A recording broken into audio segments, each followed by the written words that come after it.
Je sens qu'il va y avoir encore des résolutions de merde cette année. Bonne année à tous. Nouvelle année, nouvelle résolution. Et qu'est-ce qu'on retrouve tout en haut de la liste? Avoir plus d'oseille? Arrêter de fumer? Eh bien non, c'est se remettre au sport. Mais on est tous pareils, après les fêtes on se promet de prendre soin de nous, de se remettre au sport et de perdre quelques kilos en trop. Et pour ça on est tous d'accord, il faut s'équiper. Tu es prêt? 12,4 milliards d'euros en 2021. C'est le total des ventes des articles de sport uniquement sur le marché français. Tu l'as compris, on va donc parler de ces équipements qui sur le papier vendent du rêve et qui finissent très souvent par prendre la poussière. Reste bien jusqu'au bout parce que le dernier objet, tu l'as eu chez toi, je l'ai eu chez moi, nous l'avons tous eu chez nous. Alors c'est parti. Le tapis de sol, pour moi c'est normal de commencer par lui, c'est la base. Avec lui tu peux tout faire, des abdos, du gainage, même du yoga, des assouplissements, du stretching, c'est la même chose. Il est confortable, antidérapant et parfait pour protéger tes articulations. En plus il est facile à ranger et pratique pour créer une petite ambiance zen chez toi. Là normalement tu te vois direct en train de faire des petits exos, une ambiance chill, petite musique tranquille et tout. Mais la réalité elle est un petit peu différente. Normalement tu fais 1 ou 2 séances avec, peut-être même une semaine, puis il finit enroulé dans un petit coin, il bouge plus. Besoin de bricoler à genoux? Tapis. Envie d'aller camper au sommet de ton sac à dos? Tapis. Et pour les abdos? Tant pis. Le vélo elliptique, alors ça, c'est le roi des appareils cardiovasculaires. Avec lui, tu fais travailler tout ton corps, les jambes, les bras et ton cœur. Et tout ça sans impact au niveau des articulations. Tu peux t'entraîner devant ta série préférée à l'intensité qui te convient. Tu as des programmes d'entraînement, tu as plein de paramètres qui font que tu peux gérer tout seul l'intensité et y aller à ton rythme. Et l'avantage de tout ça, pas besoin de sortir de chez toi. Et maintenant, un petit peu d'honnêteté parce que ceux qui ont un vélo elliptique chez eux, vous savez, en vrai vous savez, le vélo elliptique finit toujours par être un porte-manteau. En vrai j'exagère, chemise, t-shirt, serviette, tout y passe. Et chaque fois que quelqu'un passe devant et te demande « Tiens, tu fais du sport toi ?» Ouais, quand j'ai le temps. Menteur. Tu mens, il ment. Les haltères ajustables, ça en vrai c'est l'objet parfait pour commencer le sport à la maison. Ça te permet de varier les charges et de travailler l'entièreté de ton corps, donc de solliciter tous les muscles en utilisant le moins d'espace possible chez toi. Généralement maintenant tu as des petites mallettes pour le mettre à l'intérieur, etc. C'est beau gosse, c'est stylé, ça se range facilement. Mais qu'est-ce qui se passe après quelques semaines? En vérité tu te rends compte que changer les poids, c'est chiant, c'est pas pratique. En plus souvent chez nous, il y a du carrelage, donc t'as plutôt pas intérêt à faire tomber un poids par terre. Et puis petit à petit, tu finis par les oublier. Plutôt que de faire des allers-retours, les charger, les décharger, les ranger, etc. Tu les laisses dans un coin. Au final, ils finiront planqués dans un placard et tout rouillé. Et la finalité souvent, c'est soit la foire à tout, soit le bon coin. Et en parlant du bon coin, cette vidéo est sponsorisée par... Et non, je déconne, j'ai pas du tout de sponsor parce que je suis un tout petit créateur. Alors si vous voulez m'aider à me développer, je vous invite à liker la vidéo si elle vous plaît, à vous abonner. Je vous remercie infiniment et on continue. Objet suivant.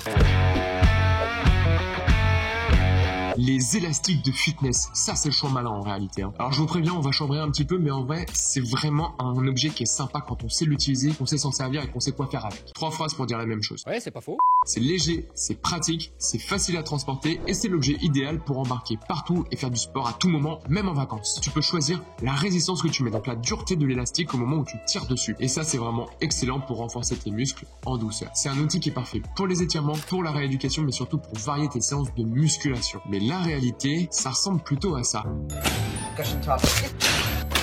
Donc ça ressemble un peu plus à ça la réalité. Au bout de quelques semaines, ça finit très souvent dans un tiroir. Et puis quand tu retombes dessus des mois après ou que tu les ressors volontairement, souvent c'est pour les mettre sur Vinted. Et en parlant de Vinted, cette vidéo est sponsorisée. Non, je déconne, ça va. Le tapis de course, ça c'est clairement l'investissement ultime pour faire du sport à la maison. Avec ça, tu te dis, je vais pouvoir faire du sport à la maison tous les jours, qu'il vente, qu'il pleuve, qu'il neige, qu'il grêle, qu'il y ait du Covid ou pas, tout le temps. Tu peux marcher, tu peux trottiner, tu peux courir, tu peux sprinter et même regarder des vidéos pendant ta séance.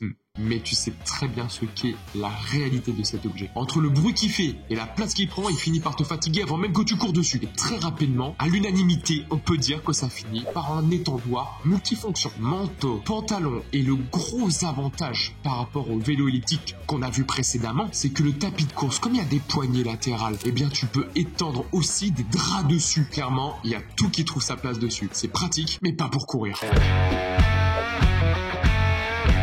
Le mini stepper. Tu sais, c'est l'objet où tu as 2 empreintes là où tu mets tes pieds dedans et puis tu bascules de gauche à droite. En réalité, je suis un peu mitigé entre le fait que le mec qui a inventé ça, soit c'est un génie, ou bien c'est le plus gros enfoiré de la Terre. Compact, silencieux, efficace. En vrai, il a tout pour plaire cet objet. Il va te permettre de travailler tes membres inférieurs, donc en fait, les muscles fessiers, les quadriceps, les ischios et les mollets également, tout en travaillant ton cardio. En vrai, c'est parfait pour les petits espaces et les gens qui veulent s'entraîner sans que ça prenne la moindre place. C'est facile à ranger, c'est tranquille. Mais tu l'as deviné comme toujours, la réalité c'est pas ça. Ça finit sous le lit ou dans un placard ou ça devient un présentoir à chaussures. Tu décales les pieds, tu mets tes pompes dessus, comme ça tu peux les prendre en photo et tu peux les vendre sur Vinted.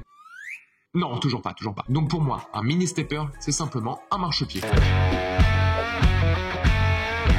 Oh non, c'est déjà le dernier. Je vous avais dit que c'était l'objet que tout le monde avait chez lui, que tu as chez toi, que j'ai chez moi, que nous avons chez nous. Et celui qui prétend le contraire, en réalité, tu es passé à côté d'un truc dans le processus normal du développement de l'enfant. Elle parle de traction. Donc pour ceux qui ne sont pas bilingues, c'est la barre à traction. Ça, c'est l'arme ultime pour se construire un dos en V, pour avoir des biceps en acier et avoir une posture digne d'un super-héros. Tu l'installes facilement en haut d'une porte et hop, à toi les tractions. Mais la réalité, c'est quoi ?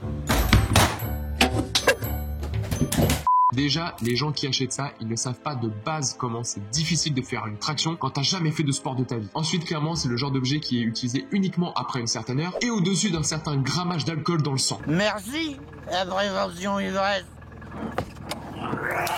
Et puis généralement, elle finit par faire partie des barres rigides sur lesquelles aucune main ne se pose jamais. Oui, c'était une blague, celle-là. Hop, c'est pas fini, hein. Maintenant, on fait les comptes. Quoi? Mais qu'est-ce qu'il raconte avec ses comptes? Gna. Écoute, prenons Kevin par exemple. Bien, avec tout l'argent qu'il a dépensé dans ses conneries pour espérer pouvoir se remettre au sport et répondre à ses résolutions de la nouvelle année, il aurait clairement pu se payer plusieurs mois d'abonnement à la salle de sport. Mais Kevin, il trouve que les salles de sport, elles sont trop chères. Et il pense encore ça, peut-être même que toi, c'est pareil, parce qu'il a pas vu ma dernière vidéo. Alors comme Kevin, imagine un monde où toutes les salles de sport seraient gratuites. Selon toi, ça donnerait quoi? Si ça t'intrigue, clique juste ici pour voir la vidéo.